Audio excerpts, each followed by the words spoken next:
Hello mini pilots! Now I love a time lapse, and in the background here you can see some time lapses I've taken with my D750.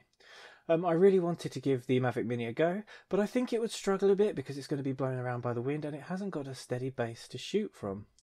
Having said that, it does have a time lapse option, so let's put it up and put it to the test.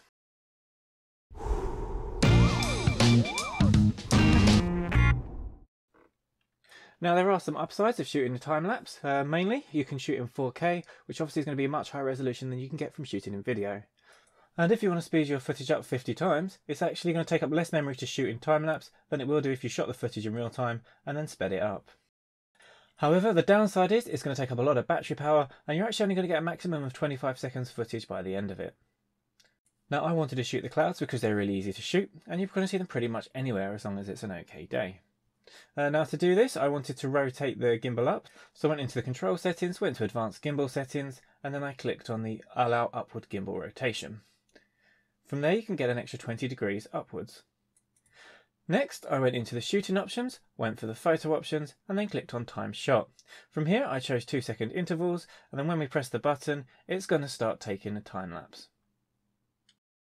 From here, all we need to do is get the Mini in the air and then hit the 2-second button and this will start shooting. There we go. From here, we've just got the next 20 minutes to half hour of waiting for it to take the pictures. You can take something to pass the time, but I decided just to take in the sun. Beautiful day. Now I was worried about the Mini staying in the same place to get a nice solid piece of footage, and I was right to do so. You can see it's like barely moving here. It's not particularly windy at all, yet it is still getting a bit of movement, and we can see from this final piece of footage that it is pretty bad. Now this is even stabilised, and you can see where the gimbal is just rotating up and down slightly. There's a lot of distortion going on in the background, and you can also see the propellers where I've rotated the gimbal upwards, so maybe not the best idea after all. Next I wanted to get a hyper time lapse, which is where you shoot with the drone moving. Now I'm barely touching the joystick here and moving this in smooth mode. This is it at full speed. And then if we look at the remote, you can see how little I'm actually pushing it to the right. And then if I push it at full speed, that's it at full speed. Now this was the final result, and actually it wasn't too bad. So by moving the drone sideways or forwards, you can actually limit how noticeable the distortion is, and you can get smoother looking footage. The only problem is I didn't do it long enough, so I had to play the same thing over and over again to fill in the gap of the video. You gotta love the lazy editing. Another concern I had is where it was moving slightly, something close to the lens would look like it was moving more, so I wanted to shoot with something in the foreground, and as we can see this looks absolutely terrible and not very professional at all. And again some lazy editing going on.